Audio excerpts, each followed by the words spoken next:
Hi everyone, I welcome you all to our channel. तो आज हम 24 अक्टूबर 2020 की न्यूज़ आर्टिकल डिस्कस करेंगे of the Indian Express. And before starting the session, please do like, share and subscribe to our channel and press the bell icon. Okay, so let's get directly into the discussion without wasting much time. सबसे पहली जो news है, India gets chairmanship of ILO body. तो ये news देखो इतने corner में दी हुई है जहाँ नज़रें भी नहीं जाती है ना, तो इस वजह से यहाँ पे देखना ज़रूरी हो जाता है कि after a gap of 35 years India assume the chairmanship of governing body. तो आईएलओ की एक गवर्निंग बॉडी है, ठीक है। तो यहाँ पे किनको सेक्रेटरी बनाया गया है, लेबर सेक्रेटरी अपूर्वा चंद्र जो है इनको इलेक्टेड किया गया है, ठीक है। इनकी जो पोस्ट होगी अक्टूबर 2020 से और जून 2021 तक के लिए है। लेबर मिनिस्ट्री स्टेटमेंट सेट, ठीक है। तो ये है, यहाँ पे हम आईएलओ के बारे में देखेंगे। पहले मैं आपको न्यूज़ बता देती हूँ कि करंट में क्या क्या न्यूज़ है, फिर हम उसका जो है स्टैटिक पार्ट भी डिस्कस करेंगे कि जैसे आईएलओ का हेडक्वार्टर का है, कब इस्टेब्लिश हुआ था, ठीक है। तो ताकि मुझे बार बार मतलब इसको इधर उधर ना जाना पड़े, तो यहाँ पे देख लो पहले, है ना, न्यूज़ क्या क्या है। देन है Gilead remdesivir first drug to get covid treatment not in USA. तो यूनाइटेड स्टेट का जो फूड ड्रग एडमिनिस्ट्रेशन है, जो सारी ही जो वैक्सीन वगैरह है उनको अप्रूवल देता है, तो उन्होंने रेमडेसिविर को भी अप्रूवल दे दिया है। ये एंटीवायरल जो है डेवलप्ड है and patented by Gilead Sciences for कोविड-19 ट्रीटमेंट। और काफ़ी सारे जो एडल्ट थे, जो बच्चे थे 12 साल की से ज़्यादा एज के, तो उन पे भी ये यहाँ पे ट्रीटमेंट मतलब किया जा सकता है, ठीक है। सो अभी ये नोट मतलब अभी आपको पता है कि जो WHO है, वर्ल्ड हेल्थ ऑर्गेनाइजेशन, उनका ये कहना था कि जो रेमडेसिविर है वो एक तरह से इनइफेक्टिव प्रूव हुई है ना, कि वो कोविड-19 को जो डेथ है हॉस्पिटल में उसको प्रिवेंट नहीं कर पा रही है ठीक तरीके से, and was given on the basis of other trials. तो ये भी चीज़ एक है जानी ज़रूरी। नेक्स्ट न्यूज़ NCLAT के बारे में, तो ये भी हम पूरा जब स्टैटिक देखेंगे तो वो है करंट में। बस ये है कि जो फॉर्मर NCLAT के चेयरपर्सन है, joint advisory board of the group, he once hold. यहाँ पे जो दूसरी न्यूज़ है, ये बस Sri Lanka parliament vote to strengthen presidential powers, है ना। तो कौन है ये? गोताबाया राजपक्षा यहाँ के प्रेसिडेंट है श्रीलंका के। और यहाँ पे इन्होंने जो था अभी रिसेंटली क्या कर दिया, 19th कॉन्स्टिट्यूशनल अमेंडमेंट को पास कर दिया है, ठीक है। तो 20th अमेंडमेंट है उसको पास कर दिया है रिसेंटली। तो ये क्या करता है, प्रेसिडेंट की जो पावर है उसको काफ़ी बढ़ाता है, ठीक है। जो 19 वाला था उसका अपोजिट ये है। तो ये warring Libyans rival sign ceasefire deal. तो यहाँ पे जो है एक फर्स्ट कमर्शियल, लीबिया आपको पता है साउथ अफ्रीका जो कॉन्टिनेंट है, साउथ अफ्रीका कॉन्टिनेंट नहीं, अफ्रीका कॉन्टिनेंट, ठीक है। अफ्रीकन कॉन्टिनेंट में एक स्टेट है लीबिया, वहाँ की जो कैपिटल है क्या है, त्रिपोली। अभी मैप में भी दिखा दूंगी मैं आपको एक बार सारी लोकेशन, ताकि हाँ दिमाग में मतलब सारी चीज़ें रहें कि कौन कहाँ पे है, क्या है। तो यहाँ पे बस ये था कि एक सीज फायर अग्रीमेंट की बात की जा रही है, और इसमें ये होगा कि जितने भी मतलब वहाँ पे जो आर्म फोर्सेस हैं, जो फॉरेन फाइटर्स हैं मेनली, है ना, तो उनको क्या करना होगा, लीबिया से क्विट करना होगा विद इन 3 मंथ, अगर ये एग्रीमेंट होता है। इस एग्रीमेंट में ऐसा बोला गया है। वाइल जो new joint police forces would petrol disputed areas, है ना। तो ये है, अभी देखेंगे लीबिया की कैपिटल क्या है, त्रिपोली। यहाँ पे ये वाली न्यूज़ देख सकते हो, ये कौन है, एडवर्ड स्नोडेन, ठीक है। तो एडवर्ड स्नोडेन को आपको पता है कि यूएसए बहुत ज़्यादा इनके पीछे पड़ा था, क्योंकि यूएसए के ही फॉर्मर कॉन्ट्रैक्टर है, यूएसए की जो नेशनल सिक्योरिटी एजेंसी है। तो यहाँ पे इन्होंने ये बोला था कि इन्होंने यूएसए में जो क्लासिफाइड डॉक्यूमेंट्स थे जो गवर्नमेंट के सर्विलेंस प्रोग्राम से रिलेटेड थे, तो उनको इन्होंने क्या कर दिया था, लीक कर दिया था, है ना। तो तब से ये 2013 से कहाँ चले गए थे, रशिया में चले गए थे। अब रशिया में इन्हें परमानेंट रेजिडेंसी दे दी है ना। तो ये एक न्यूज़ है। यहाँ पे देख सकते हो आप, in final Trump Biden show down less chaos but plenty of clashes, है ना। तो अभी जो था क्लैशेस तो थे, और candidates offer starkly divergent views on Covid, health care and climate. तो इन सब चीज़ों पे भी बातचीत हुई, इन दोनों के आपस में डिबेट हुई। ओके, लास्ट प्रेसिडेंशियल डिबेट थी ये, टेनेसी में हुई थी। और यहाँ पे ये की कोट्स हैं कि we are rounding the corner versus dark winter, है ना। तो ये देख सकते हो, जैसे ट्रम्प बोल रहा है कि we are fighting it and we are fighting it hard, we are rounding the corner, it's going away. तो बाइडन का यहाँ पे कहना है कि anyone who is responsible, जो जितनी सारी इतनी डेथ हुई है, तो उसको ऐसे प्रेसिडेंट नहीं रहना चाहिए अमेरिका का, है ना। और ये सब चीज़ें यहाँ पे बाइडन ने फिर इंडस्ट्री पे बोला। फिर ट्रम्प के जो रेस थे, मतलब रेस नस्ल भेद जो वहाँ पे होता है ना, वाइट सुप्रीमेसी, उस पर भी बातचीत हुई। तो ये सब चीज़ें हुई थी। और यहाँ पे एक और इम्पॉर्टेंट न्यूज़ है, Trump Sudan will join UAE, ठीक है। तो अभी आपको पता है कि यूएई पहली अरब कंट्री थी जिसने रिकॉग्नाइज किया था, डिप्लोमेटिक टाई सेटअप किए थे किसके साथ, इजराइल के साथ। फिर इसके बाद इसको फॉलो करते हुए बहरीन दूसरी अरब कंट्री बनी है ना। इससे पहले आपको पता है जॉर्डन और इजिप्ट ने रिकॉग्नाइज किया हुआ है। तो ये अरब कंट्रीज में कौन हो गई, यूएई, बहरीन। अब तीसरी जो है सूडान, ठीक है। सूडान ने भी क्या करना है, मतलब ये भी रिकॉग्नाइज कर रहे हैं इसराइल को, है ना। तो अभी आपको ये भी पता होना चाहिए कि सूडान पे काफ़ी ज़्यादा सैंक्शन लगाए हुए थे, इनको टेररिज्म कंट्रीज़ की लिस्ट में डाला गया था। तो इनकी वजह से मतलब इनको क्या नहीं मिलता था, लोन वगैरह दिक्कत होती थी, लोन वगैरह मिलने में, इंटरनेशनल लोन्स एंड एड नहीं मिलता था, है ना। तो अभी इससे क्या होगा, ये काफ़ी इससे लाभ होगा। और सूडान पीएम क्या है, हमडॉक, ठीक है, हमडॉक, अब अब्दाला हमडॉक, है ना। तो ये इनको थैंक बोला है ट्रम्प को कि इनको टेररिज्म लिस्ट से हटा दिया गया है। तो यहाँ पे हम सूडान की लोकेशन भी देखेंगे, ठीक है। और किसकी देखेंगे, लीबिया की देखेंगे, और कहीं पे नामीबिया भी आया हुआ था, तो वो सारी चीज़ें भी हम देख लेंगे। एंड यहाँ पे 7,000 डेड सील्स फाउंड अलोंग बीच, है ना। तो यहीं पे ये है नामीबिया जो मैं बता रही थी ना। नंबर ऑफ डेड सीज found washed ashore on the coast of Namibia has risen to more than 7,000, ठीक है। तो ये जो सील्स है उनकी मतलब काफ़ी ज़्यादा संख्या बढ़ रही है मरने की। एंड नॉन प्रॉफिट जो ग्रुप है ओशियन कंजर्वेशन नामीबिया, तो इनका ऐसा कहना है कि 1,000 of dead seal pups had washed ashore at Pelican Point peninsula, ठीक है। टूरिस्ट डेस्टिनेशन है जो सील्स की कॉलोनी के लिए फेमस है ना। तो ये हम देख लेते, अब पहले इन सब चीज़ों को देख लेते हैं, फिर और न्यूज़ डिस्कस करेंगे। एक बार थोड़ा सा इन लोगों के डोनाल्ड ट्रंप और जो बाइडेन के जो एक्सप्रेशन है वो देख लो कि क्या किस तरीके से ये डिबेट कर रहे थे, है ना। तो मतलब सही लगता है, देख लेते हैं कैसे क्या बोल रहे हैं। नेट चल नहीं रहा है।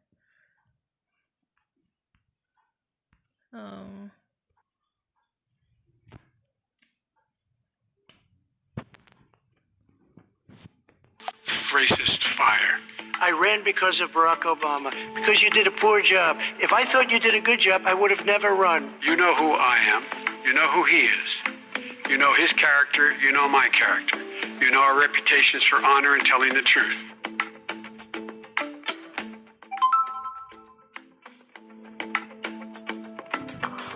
More and more people are getting better. We have a problem that's a worldwide problem. This is a worldwide problem.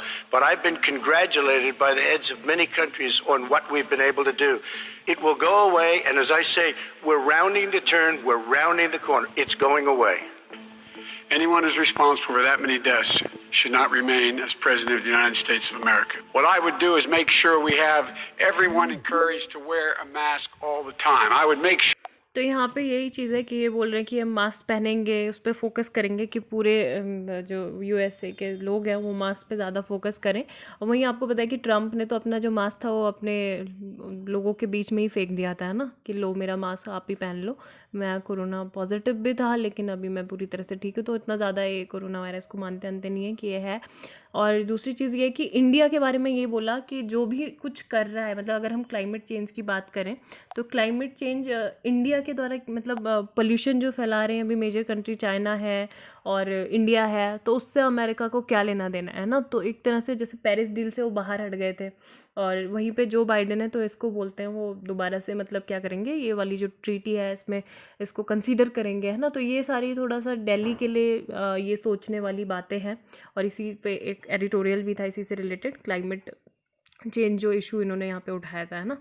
दूसरी चीज़ ये है, बस यही है, ओके। यहाँ हम लीबिया की जो लोकेशन है वो देख लेते हैं। तो इंडिया से यहाँ आप वेस्टर्न साइड को आइएगा और यहाँ पे आपको ये मिल रहा है, ये पूरा क्या है, अफ्रीकन कॉन्टिनेंट, ओके। तो अफ्रीकन कॉन्टिनेंट में ये आपके जो नॉर्थ अफ्रीका है, तो यहाँ पे इसकी लोकेशन है, ठीक है। इसकी जो कैपिटल है क्या है, त्रिपोली। और इसके आसपास की कंट्री आप देख सकते हो, यहाँ पे इसके जो ईस्ट में अल्जीरिया, नॉर्थ में ट्यूनेशिया, सॉरी वेस्ट में अल्जीरिया एंड ईस्ट में इजिप्ट, ठीक है। यहाँ पे सूडान है ना। तो सूडान की भी अभी हमने देखा ना कि सूडान इसराइल को रिकॉग्नाइज करने वाला कौन सी कंट्री बन गया है, चौथा, है ना। तो सूडान तो यहाँ पे ये, लेकिन अफ्रीकन कंट्री है ये, मतलब अफ्रीकन कॉन्टिनेंट में कंट्री है, ठीक है। सूडान की जो कैपिटल है वो क्या है, सूडान की कैपिटल खार्तूम, है ना। ये खार्तूम दिख गई, तो ये भी आपको याद रखनी है, ओके। एंड बाकी के तो बस यही है, ये सब थोड़ा सा देख सकते हो कि Sudan, North Sudan, officially the Republic of Sudan इसको बोला जाता है, North East Africa. It is bordered by Egypt to the north, Libya to the north east west, and Chad to the west, and the Central African Republic है इसके south में, है ना। तो ये सब आप देख सकते हो, यहाँ साउथ सूडान है यहाँ पे ये, और यहाँ पे हॉर्न ऑफ अफ्रीका एक इम्पॉर्टेंट है, तो वो कंट्रीज़ आप मुझे बताना, ये मैंने आपको दिखा दिए हैं, ठीक है। तो आप मतलब कमेंट सेक्शन में लिखो, जिससे कि आप कभी भूलो नहीं इसको लाइफ में, ये है।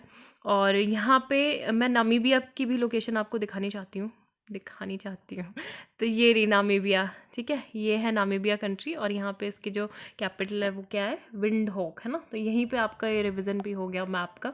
और यहाँ पे जो था एक जगह, मतलब तो जो वेल्स वगैरह है वो यहाँ पे आके उनकी डेथ हो रही है, ठीक है, कोस्टल लाइन में आके। तो ये है। नेक्स्ट देखो, ऐसे यहाँ पे पेलिकन पॉइंट भी दिख जाएगा ये, ठीक है। तो इसी जगह को बोला जाता है जो सील्स है उसकी कॉलोनी, है ना। ये तो यहाँ पे होटल है, लॉज है, तो बट इसी जगह को यहाँ क्या बोला जाता है कि यहाँ पे सील्स की कॉलोनी है, ठीक है। तो ये है इम्पॉर्टेंट यहाँ पे है। नेक्स्ट, अब यहाँ पे हम जो आज यूनाइटेड नेशंस की बर्थ एनिवर्सरी भी है, ठीक है, 75th एनिवर्सरी, 24 अक्टूबर को इसका गठन हुआ था, तो 1945 में, तो वो भी हम देखेंगे। पहले हम यहाँ पे ILO के बारे में देख लेते हैं, ठीक है। ये भी क्या है, ये हमने यहाँ पे ऐड भी कर दिया नोट्स में, India gets chairmanship of ILO body, ठीक है। तो यहाँ पे लेबर ऑर्गेनाइजेशन जो है वो क्या है, International Labour Organisation, United Nations agency for the world of work, it is also member of the United Nation Development Group, ठीक है, UNDP का भी ये मेंबर है। और ये मैंडेट क्या है इसका, जो भी इंटरनेशनल लेबर्स के लिए स्टैंडर्ड्स होते हैं, उनके जो राइट्स होते हैं, राइट्स एट वर्क, है ना, तो क्या क्या राइट्स होते हैं उनको प्रोटेक्ट करना, उनको प्रमोट करना, उनके लिए जो एम्प्लॉयमेंट अपॉर्चुनिटी है उसको प्रमोट करना, इनकरेज करना, एंड सोशल प्रोटेक्शन को स्ट्रेंथन इन्हांस करना, है ना, जो भी डायलॉग हैं वर्क रिलेटेड इश्यूज उस पर बातचीत करना। तो ये क्या है, it is the only tripartite UN agency that brings together, है ना। हमने अपने एडिटोरियल्स डिस्कशन में भी ये किया था कि एक ये इस तरह की बॉडी है एकमात्र जो कि तीनों को लाती है एक साथ, किसको, गवर्नमेंट्स को और एम्प्लॉयर्स को और वर्कर्स को, ठीक है। तो ये इसको याद रखना, गवर्नमेंट्स, एम्प्लॉयर्स एंड वर्कर्स को एक साथ लाने वाली बॉडी है। 187 मेंबर स्टेट है, 186 ऑफ द 193 जो है UN के मेंबर है ना। The Cook Islands are member of the ILO। Motto क्या है ILO का, mandate as the basis for peace is express today as decent work for all, कि डिसेंट वर्क होना चाहिए। Headquarter Geneva, Switzerland. Parent organisation इसका है economic and social council of the United Nations, ठीक है। हिस्ट्री की बात करें तो 1919 में क्रिएट हुआ था, 1919 में, 1919 में। और जो ट्रीटी ऑफ वर्सलीज थी ना, ट्रीटी ऑफ वर्सलीज, वर्साई की संधि जिसको बोलते थे, वर्ल्ड वॉर 1 में जब एंड हुई थी, तो उस टाइम पे इसको लाया गया था और ये यूनिवर्सली एक्सेप्ट किया गया था, ठीक है। फिर 1946 में ये यूनाइटेड नेशंस की एक स्पेशलाइज्ड एजेंसी बनी थी, और इसको the organisation won the Nobel Peace Prize, ठीक है, 50th एनिवर्सरी 1969 में इसको क्या मिला था, नोबल पीस प्राइज़ भी मिला था, ठीक है। और इंडिया के जो इंडिया का अगर आता है क्या क्या ये इसका फाउंडिंग सदस्य है, फाउंडिंग मेंबर है, तो हाँ है, India is one of the founding member of ILO।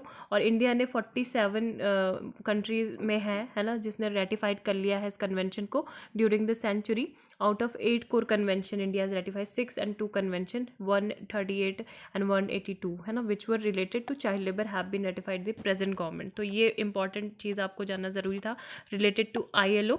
Next जो है यूनाइटेड नेशंस के बारे में देख लेते हैं, पूरे जो मतलब सारे जो इसके ऑर्गन है ना, प्रिंसिपल बॉडीज़ हैं, उनके बारे में तो हम नहीं देखेंगे। आप ये काम कर सकते हो, क्योंकि आज 75th एनिवर्सरी यूनाइटेड नेशंस की है, तो आप जो 11th और 12th की जो NCERT है पॉलिटी की, तो उसको पढ़ के आप ये वाला जो चैप्टर है ना इसमें इंटरनेशनल ऑर्गेनाइजेशन, तो उसको आप पूरा फिनिश कर सकते हो। उसके बाद आप एडवांस बुक पे जा सकते हो अगर डिटेल पढ़ना हो। बट मैं यहाँ पे आपको थोड़ा बहुत बता देती हूँ, थोड़ा बहुत नहीं डिटेल में, कि 193 मेंबर्स हैं। 1945 में इंटरनेशनल ऑर्गेनाइजेशन इसका गठन हुआ था, और इसका पर्पज़ आपको पता है कि पहले क्या था, जब वर्ल्ड वॉर 1 हुआ था तो लीग ऑफ नेशन था, लेकिन लीग ऑफ नेशन के फेलियर के बाद ही एक तरह से ये बना, है ना, कि उस टाइम पे क्योंकि उसने कुछ ज़्यादा इंपॉर्टेंट रोल उसका नहीं रहा। 1899 में इंटरनेशनल पीस कॉन्फ्रेंस हुई थी हेग में, तो यहाँ पे जो था जो क्राइसिस था उसको प्रिवेंट करने के लिए वॉर के टाइम पे, है ना, रूल्स ऑफ वॉरफेयर, तो उसके लिए ये कन्वेंशन हुई थी। देन इसके बाद it adopted convention for the Pacific settlement of international disputes, और फिर परमानेंट कोर्ट ऑफ आर्बिट्रेशन आया था 1909 में, है ना, जिसको अभी क्या बोलते हैं, इंटरनेशनल कोर्ट ऑफ जस्टिस बोलते हैं ना। फिर लीग ऑफ नेशन था, ठीक है, फर्स्ट वर्ल्ड वॉर के टाइम पे 1919 में जो ट्रीटी ऑफ वर्सलीज थी, इसी के बाद हुआ कि एक इंटरनेशनल कोऑपरेशन होना चाहिए पीस और सिक्योरिटी को अगर अचीव करना है, तो उसके बाद ये बना। और हमने अभी आईएलओ के बारे में भी पढ़ लिया कि 1919 में ही ये भी बना था, है ना, affiliated agency of the league. And United nation coined by the United state president Franklin D Roosevelt, ठीक है, ये इंपॉर्टेंट है जानना। फ्रैंकलिन डी रूजवेल्ट के द्वारा यूनाइटेड नेशंस जो टर्म है, ठीक है, इसको कॉइन किसने किया था? फ्रैंकलिन डी रूजवेल्ट ने। उसके बाद ये डिक्लेरेशन बाय यूनाइटेड नेशन जो साइन था 1942 में कर लिया गया था, 26 नेशंस थे साथ में, ओके। और फिर ये सारे आप देख सकते हो कि कॉन्फ्रेंस होती हैं, और इसमें रिफॉर्म की काफ़ी ज़रूरत है, ठीक है। रिफॉर्म की मतलब आपको पता है कि जैसे यूनाइटेड नेशन सिक्योरिटी काउंसिल में रिफॉर्म की ज़रूरत है। वहाँ पे अभी बोला जा रहा है कि जो नंबर है ना, अभी 5, क्योंकि यहाँ पे P5 नेशन है ना परमानेंट मेंबर, तो उनको क्या है, वीटो पावर है। तो अगर कोई भी हमको पास कराना हो इंटरनेशनल इशू कोई भी है, तो यहाँ पे एक कंट्री जैसे अभी चाइना है, चाइना हमारे अपोज में ही रहता है, तो वो सारा यहाँ पे क्या करता है, वीटो से काम खराब कर देता है ना। तो एक तरह से ये है कि अभी जैसे कल द हिंदू के ही आर्टिकल में आया था कि जो वीटो पावर है इसी को यहाँ पे समाप्त कर देना चाहिए, है ना, P5, क्योंकि तब से लेके अब तक काफ़ी चेंजेस हो गए हैं इसमें। और अब मतलब ये द जनरल असेंबली है, सिक्योरिटी काउंसिल है, इकोनॉमिक एंड सोशल काउंसिल है, trusteeship council, the international court of justice है, एंड द यूनाइटेड सेक्रेटरीट, है ना। तो 6 जो है ये 1945 में ही इस्टेब्लिश हुए थे, व्हेन यूएन वाज फाउंडेड। तो ये आप देख सकते हो थोड़ा बहुत जनरल असेंबली के बारे में, अपने आर्टिकल्स में हम थोड़ा बहुत डिस्कस तो करते ही रहते हैं इन बॉडीज़ को, लेकिन आप देख सकते हो, ठीक है। सिक्योरिटी काउंसिल का पता है, वीटो पावर हमने, है ना, वीटो मतलब रिजेक्ट करना। तो ये है, एक ने रिजेक्ट कर दिया तो वो पूरा जो प्रोसेस है, चाहे 4 ने रिजेक्ट नहीं किया, एक्सेप्ट किया है, तो वो वहीं पे नल एंड वॉइड हो जाता है। नेक्स्ट जो है यहाँ पे जनरल कंसेंट से रिलेटेड एक एडिटोरियल है, तो उसको देख लेते हैं। अभी महाराष्ट्र ने विड्रॉ किया था जनरल कंसेंट, है ना, तो वो क्या है, Maharashtra government has withdrawn general consent given to the Central Bureau of Investigation. अब कंसेंट नेसेसरी है क्या? देखो, जो सीबीआई है, कल ही हमने डिस्कस किया था कि सीबीआई किससे गवर्न होता है, पावर उसको किससे मिलती है, Delhi special police establishment act, है ना। तो ये क्या होता है, इसमें ये मैंडेटरी हो जाता है कि अगर किसी स्टेट में वो इन्वेस्टिगेशन करनी है एजेंसी को, सीबीआई को, तो वहाँ से स्टेट का कंसेंट उनको लेना ज़रूरी है, ठीक है। अब 2 तरह के कंसेंट होते हैं, एक केस स्पेसिफिक होता है और एक जनरल कंसेंट होता है। अब इसमें क्या होता है कि CBI has jurisdiction only over central government departments. तो उनकी जुरिसडिक्शन किसमें है, सेंट्रल गवर्नमेंट के जो डिपार्टमेंट्स होते हैं, उनके जो एम्प्लॉय होते हैं उसमें होते हैं, है ना। और वो क्या कर सकता है, जिसमें स्टेट का इन्वॉल्वमेंट हो, जहाँ पे गवर्नमेंट एम्प्लॉय हो, तो वहाँ पे भी इन्वेस्टिगेट कर सकता है। और कहीं पे अगर जैसे वायलेंट क्राइम होता है, तो वहाँ पे भी in a given state only after the state government gives its consent. जब केवल क्या करे, स्टेट गवर्नमेंट कंसेंट दे, तभी वो कर सकते हैं, ठीक है। तो general consent normally given to help the CBI, ठीक है। जनरल कंसेंट मतलब दे दिया जाता है कि ठीक है, हमने आपको कंसेंट दे दिया है और आप जो अपनी इन्वेस्टिगेशन प्रोसेस है वो यहाँ पे स्टेट में स्टार्ट कर सकते हो, ठीक है, of corruption against central government employees in the concerned state, है ना। तो यही था। अब ये क्या बोला है कि विड्रॉल का मतलब क्या है यहाँ पे, तो it simply means that CBI officer will lose all powers of a police officer as soon as they enter the state unless the state government has allowed them, ठीक है। तो ये चीज़ है। अब मतलब क्या होगा कि जितने भी उनके जो पुलिस ऑफिसर वगैरह थे, वहाँ से उनकी पावर जो है सीबीआई की एक तरह से चली गई, और जो भी डिसीजन है ये, तो सीबीआई अब क्या करेगी, स्टेट गवर्नमेंट से उनको जो भी केस होंगे महाराष्ट्र में, जो रजिस्टर्ड केसेस होंगे, तो अगर सीबीआई को इन्वेस्टिगेशन करनी है तो मैंडेटरी हो जाएगा सीबीआई के लिए कि यहाँ से जो महाराष्ट्र गवर्नमेंट है उनका कंसेंट लेना ज़रूरी है, ठीक है। अब ये चीज़ बोला गया, under what provision can general consent been withdrawn. तो सेक्शन 6 है जो दिल्ली पुलिस एस्टैब्लिशमेंट एक्ट का 1946 का, तो यहाँ पे ये बोला गया है कि state governments can withdraw the general consent accorded, ठीक है। और can withdrawal mean that CBI can no longer probe any case, तो ऐसा नहीं है। सीबीआई जो है उनके पास अभी भी पावर हो जाती है कि किसी केस को, जो ओल्ड केसेस हैं, ओल्ड रजिस्टर्ड केसेस हैं, उसको क्या कर सकती है, अभी भी इन्वेस्टिगेट कर सकती है ना। और कोई भी केस दूसरी जगह पूरी कंट्री में जो रजिस्टर्ड है वहाँ पे भी, but involving people station in states which have withdrawn consent would allow CBI jurisdiction extended. बस यही है इसमें, ठीक है। आई होप आपको ये आर्टिकल समझ में आ गया होगा, एक बार दोबारा से नहीं तो उसको सुन लेना क्या है ये। नेक्स्ट आर्टिकल, यहाँ पे है टोसिलीजुमैब, है ना। तो यहाँ पे टोसिलीजुमैब के अभी बोला गया था, रीसेंट स्टडी में पब्लिश ये किया गया था कि जो ड्रग है, ये जो मॉर्टेलिटी है कोविड-19 पेशेंट में, उसको इतना प्रिवेंट नहीं कर पा रही है ना। और ये सेकंड स्टडी है इस ड्रग के बारे में, और सेकंड ड्रग है ये after hydroxychloroquine that had quickly earned global popularity, है ना। पॉपुलैरिटी भी इसको मिल गई थी और इसका काफ़ी ज़्यादा यूज़ हो रहा था, मतलब पूरे कंट्रीज़ में डॉक्टर्स जो थे। लेकिन अभी भी थोड़ा सस्पिशियस है इसको लेके कि इसकी एफिकेसी रेट कितना है ना। अब ये है क्या, व्हाट इज टोसिलीजुमैब? तो it is an immunosuppressant commonly used for rheumatoid arthritis, ठीक है। और इसको मार्केट किया गया है as Actemra by Swiss pharma company Roche. It was repurposed in January to fight severe lung infection in COVID-19 patients, ठीक है। अब जो रोचे है, जो ये कंपनी है स्विस फार्मा कंपनी रोचे, तो इन्होंने यहाँ पे जो सिप्ला है उनको सप्लाई किया था, और फिर सिप्ला ने जो डिस्ट्रीब्यूटर्स हैं, हॉस्पिटल्स हैं, तो वहाँ पे सप्लाई किया, है ना। इसका काफ़ी ज़्यादा यूज़ भी हुआ था 3 डिस्ट्रीब्यूटर्स के द्वारा। And each witness a queue of 200-300 people daily to buy the drug, है ना। तो इतने सारे लोग यहाँ पे ले रहे थे, और ये जो रिजल्ट मिला है इसके इतना ज़्यादा इफेक्टिव है नहीं, है ना। तो यहाँ पे बस यही चीज़ है। और ये हमने देख लिया कि यूएस एफडीए ने अभी अप्रूवल दिया है कोविड-19 के ट्रीटमेंट के लिए, जो रेमडेसिविर है उसको। और बाकी जो steroid dexamethasone and the blood thinner heparin 2 are being used for treatment of कोविड-19, ठीक है। इस death in a Brazil a blow to AstraZeneca vaccine. तो यहाँ पे ये चीज़ अभी हुआ था ना, एक पेशेंट की डेथ हो गई थी यहाँ पे, इसको AZD1222 ये दिया गया था।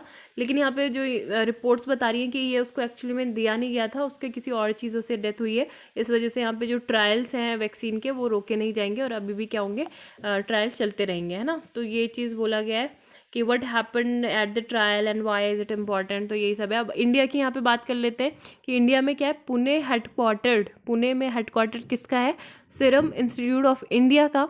इन्होंने एग्रीमेंट किया है एस्ट्राजेनेका के साथ to manufacture this vaccine for low and middle income countries, ठीक है। और जो करेंटली इसके जो ट्रायल किए जा रहे हैं, late stage trial of the candidate in India, 1600 participant में किए जा रहे हैं ना। और यूके का जो इंसिडेंट था, वहाँ पे भी एक व्यक्ति की डेथ हुई थी, तो उसके बाद यहाँ पे रिज्यूम भी हो गए थे टेस्ट, लेकिन मतलब हॉल्ट हो गए थे, उसके बाद अब रिज्यूम हो गए, ठीक है। नेक्स्ट यहाँ पे कि प्याज के जो दाम है वो क्यों बढ़ रहे हैं, और क्या डिटरमिन करता है प्याज के ऑनियन प्राइसेस। तो अभी हमने बहुत सारी चीज़ें भी पढ़ी थी इससे रिलेटेड आर्टिकल। तो यहाँ पे ये कि अभी जो ऑनियन प्राइसेस हैं, तो वो क्यों राइज हो रहे हैं ना। अभी सरकार ने काफ़ी सारे जो बैक टू बैक मूव सरकार ले रही है कि कंट्रोल करना ऑनियन प्राइसेस को। उसके बाद फिर गवर्नमेंट ने फिर थोड़ा सा रिलैक्स किया इम्पोर्ट नॉर्म्स हैं उसमें, है ना। और इससे पहले हमने ये भी देखा था कि सरकार ने, जैसे श्रीलंका है, तो श्रीलंका वगैरह को एक्सपोर्ट करना अचानक से बंद भी कर दिया था, है ना। फिर वहाँ से उनकी जो प्राइम मिनिस्टर शेख हसीना, बांग्लादेश से सॉरी, ठीक है। तो वहाँ से उन्होंने बोला कि आप ऐसे सप्लाई बंद मत करो। तो ये सारी चीज़ें भी थी। और अभी क्या है, barely month ago parliament had amended the Essential Commodities Act 1955 to exclude onions, है ना। तो इसको एक्सक्लूड कर दिया ऑनियंस को, beside potatoes, edible oils, oil seed and pulses from the list of essential commodities, ताकि जो इसकी स्टॉक लिमिट है, ये मतलब इनको इससे फ्री कर सकें। और यहाँ पे ये कि ऑनियन प्राइसेस क्यों बढ़ रहे हैं ना, तो ये बोला गया है कि सबसे मेन तो क्या है, एक्सेसिव रेनफॉल। तो हैवी रेनफॉल देखने को मिला। अगर हम बात करें, there are 3 main onion crops, ठीक है। एक तो खरीफ के सीज़न में, जब मतलब जून से जुलाई का जो सोइंग का पीरियड होता है वो, और हार्वेस्ट कब की जाती है, पोस्ट अक्टूबर के ये बाद में। देन लेट खरीफ सितंबर में मतलब बुआई होती है, एंड पोस्ट दिसंबर में हार्वेस्टिंग। देन रबी दिसंबर जनवरी सोइंग एंड पोस्ट मार्च हार्वेस्ट। तो जो रबी क्रॉप होती है वो क्या होती है, लीस्ट मॉइस्चर होती है, लीस्ट मॉइस्चर कंटेंट उसमें होता है। इसका मतलब ये क्या होता है कि making it amenable to shortage, है ना, शॉर्टेज हो जाती है। दूसरा ये है कि farmers specially in Maharashtra store in on field structure called kanda chawls to protect it from moisture and light. लेकिन ये क्या, इतना ज़्यादा मतलब ये इफेक्टिव नहीं होता है। तो बाकी ये कि रेन जो थी, रेनफॉल वो ज़्यादा हुई है। और दूसरा यहाँ पे अभी हमने एक आर्टिकल डिस्कस किया था ना कि यूरिया को क्या करना चाहिए, एनबीएस नेशनल क्या था, नेशनल एनबीएस स्कीम, तो उसमें उसके अंतर्गत लाना चाहिए। और उसको क्या करना चाहिए, थोड़ा सा कॉस्टलियर भी उसका प्राइस जो कॉस्टली रखना चाहिए, और बाकी के जो दूसरे फर्टिलाइजर्स हैं उनको क्या करना चाहिए, उनको थोड़ा चीप करना चाहिए, ताकि एक तरह से इक्विवेलेंट मतलब बैलेंस्ड वे में इसका यूज़ हो सके। ऐसा नहीं कि किसी जगह पे आपने ज़्यादा यूरिया डाल दिया है ना।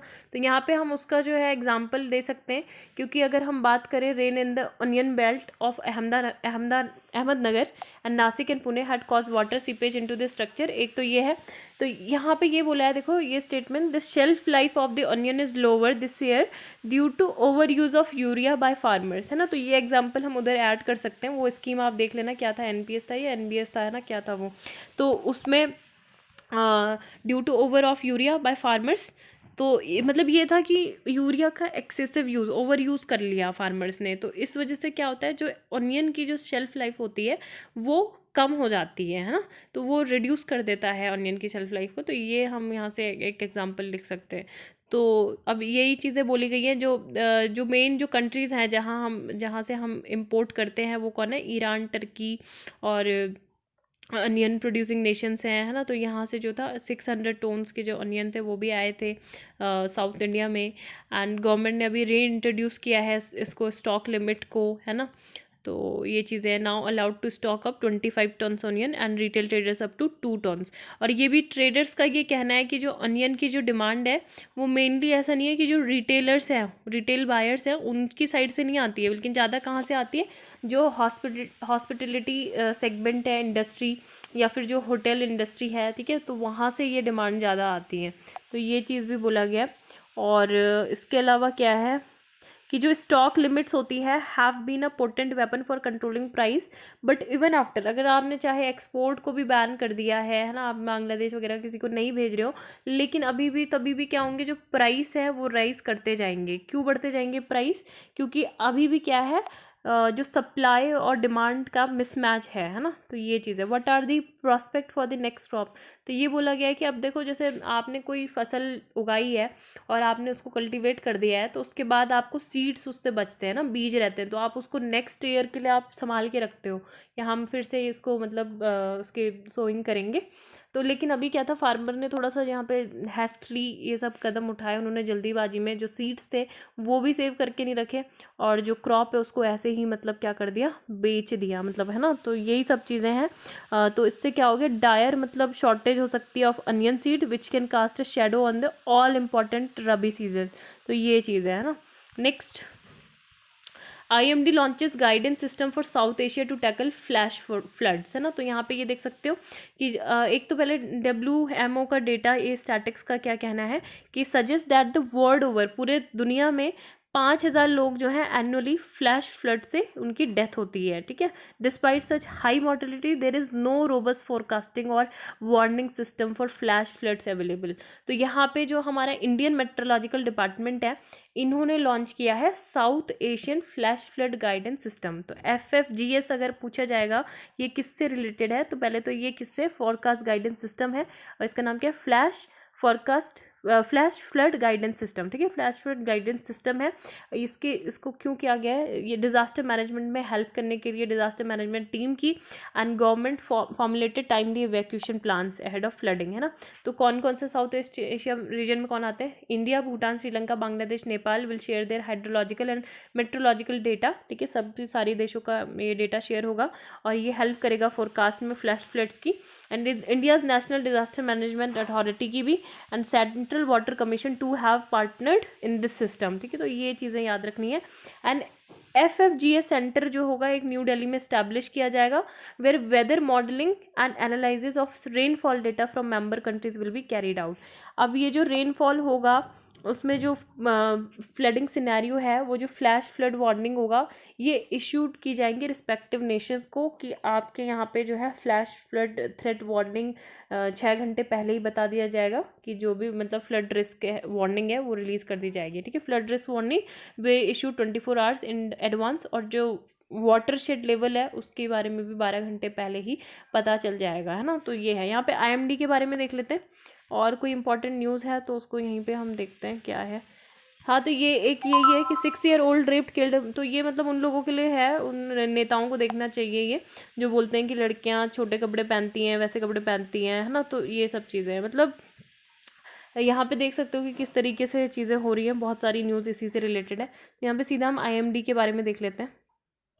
मतलब वही है कि it should be her choice ना, what to wear what not. और लड़कियों को सेंस होती है कि कहाँ पे किस तरीके के कपड़े पहनने क्या नहीं पहनने, तो उसमें मतलब उसको राइट टू चॉइस देना चाहिए, ठीक है। यहाँ पे तो it is a national meteorological service of country and chief governmental agency dealing with everything related to meteorology, seismology and associated subject. 1875 में 1875 में इसका गठन हुआ था IMD का, और मिनिस्ट्री ऑफ अर्थ साइंसेज के अंतर्गत आती है। न्यू दिल्ली में इसका हेडक्वार्टर है, ठीक है। 6 रीजनल स्पेशलाइज्ड मेट्रोलॉजिकल सेंटर भी हैं इसके, और यही इंपॉर्टेंट है। यहाँ पे मैंने ये नोट्स ऐड कर दिए हैं। तो एक नॉर्दर्न लिमिट ऑफ मानसून भी होता है, ठीक है। नॉर्दर्न लिमिट ऑफ मानसून क्या होता है, जो इंडिया की नॉर्दर्न मोस्ट बाउंड्री है, तो वहाँ पे up to which monsoon rains have advanced, है ना, जहाँ पे एडवांस हो जाती है मानसून रेन, तो ये डायरेक्टली रिलेटेड है onset and advance of monsoon, ठीक है। तो ये चीज़ है। नेक्स्ट आर्टिकल डिस्कस करने से पहले ये क्वेश्चन है, आप इसको बताइएगा, ठीक है। ये एक तो next 20 bilateral naval maritime exercise है, पता नहीं है, शायद मैंने पूछ लिया है, तो ये आप रहने दो। ये किसके बीच में हुई थी, है ना। दूसरा ये है कि which celestial body has been mapped in greater detail for about 2 years by NASA OSIRIS spacecraft and finally grabbed a sample from it. तो कहाँ से सैंपल लाए हैं नासा, अर्थ मून से, या फिर एस्ट्रॉइड वेन्यू से, या फोप से, या इरोस 433 से। तो स्ट्रैटेजिक आर्म्स रिडक्शन ट्रीटी, ठीक है, SART जो ट्रीटी है वो कौन कौन से देशों के बीच में हुई है, ठीक है। तो रशिया इंडिया, USA रशिया, या फिर जापान रशिया, या फिर USA जापान। एक न्यू ऑर्गन है, was recently discovered in which of the following part of human body, throat में, या स्टमक में, या फिर पेनक्रियाज, या लंग्स में, ठीक है। कहाँ पे वो न्यू ऑर्गन जो है ह्यूमन बॉडी में मिला है। In Kavaratti to be commission into the navy, तो ये आपको बस ये बताया था, है ना। एक तो क्या है, ये ASW है ना। और क्या, it has anti submarine warfare capability है। इंडिजिनियसली डिज़ाइन किया गया है Indian Navy in house organisation Directorate of Naval Design, और बिल्ट बाय, तो ये आपको बताना है किसके द्वारा इसको बिल्ट किया गया है, ठीक है। नेक्स्ट, बाकी एक G20 anti corruption working group meeting हुई थी, जिसको होस्ट किया था इस बार सऊदी अरेबिया ने। तो यहाँ पे G20 एक इनफॉर्मल ग्रुप है 19 कंट्री का एंड यूरोपियन यूनियन का, with representative IMF and World Bank भी इसके रिप्रेजेंटेटिव हैं। Headquartered the G20 operates as a forum and not as an organisation, ठीक है। तो फोरम की तरह ये काम करता है, ऑर्गेनाइजेशन की तरह नहीं। And it does not have any permanent secretary, तो ये भी इंपॉर्टेंट है, कन्फ्यूज़ करने के लिए ऐसे ही दे देगा आपको, है ना, कि ये है वो है, पर ऐसा कुछ नहीं है, ठीक है। तो ये चीज़ें यहाँ पे जो की पॉइंट्स है, सऊदी अरेबिया ने जो होल्ड की थी प्रेसिडेंसी G20 के लिए, तो सेटअप किया गया था जून 2010 में टोरंटो समिट ऑफ G20 में, और 2020 में इसकी 10वीं एनिवर्सरी है, किसकी, एंटी करप्शन वर्किंग ग्रुप की, ठीक है।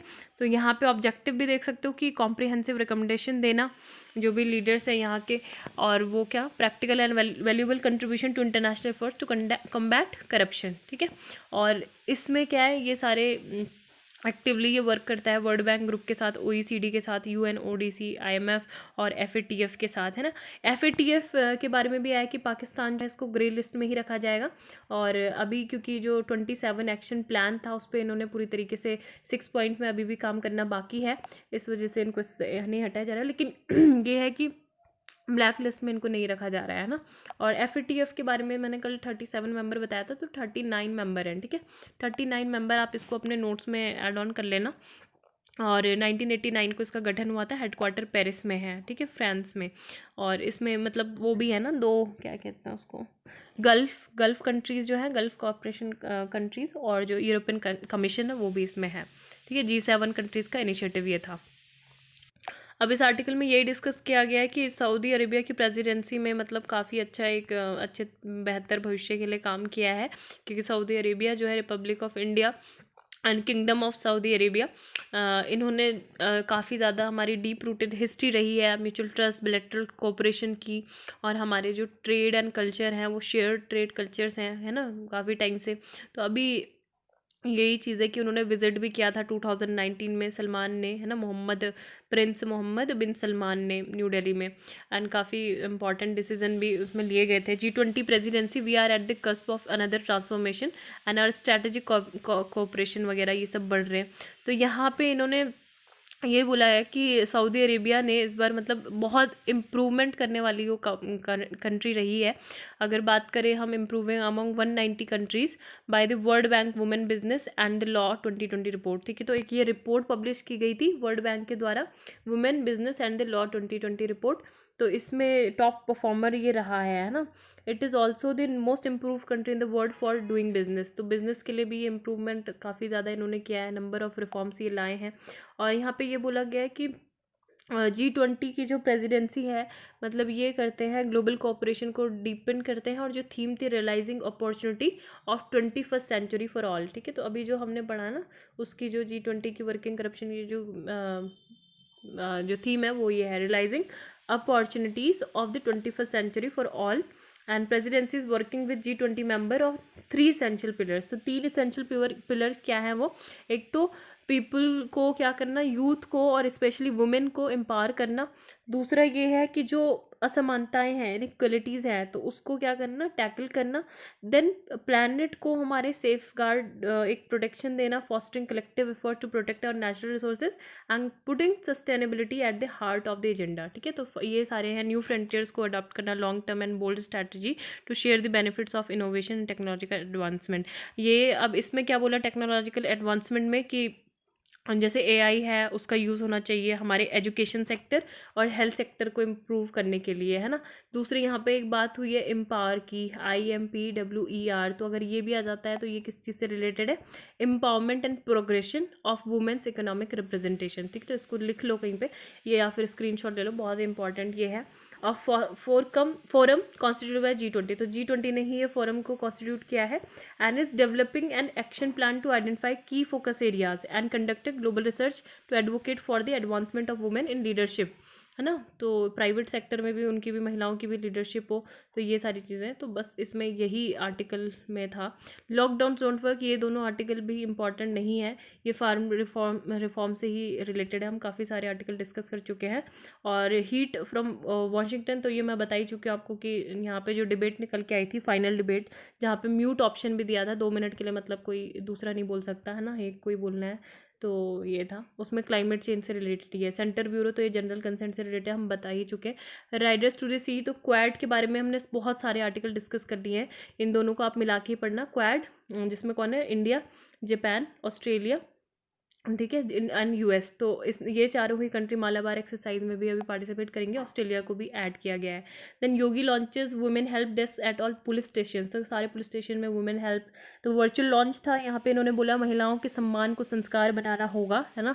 और ये जो सारी जो हेल्पलाइन नंबर है 1090 181 112 1076 1098 102 शुड बी प्रोमिनेंटली डिस्प्लेड। तो ये चीज़ भी बोली गई है ना, संस्कार। और एक शक्ति भी लॉन्च किया था मिशन शक्ति, तो ये सब पता होना चाहिए। और लखनऊ में भी एक वो थी पुलिस की फोर्स थी, महिलाओं की पुलिस फोर्स, वो भी डिप्लॉय की हुई है, ठीक है। नेक्स्ट तो और इम्पॉर्टेंट न्यूज़ यहाँ पे है नहीं। Bharat Biotech says its ICMR backed vaccine set for June 2021 June, Pakistan remains greatest. तो सारी हमने कवर कर लिया। Thank you, have a nice day.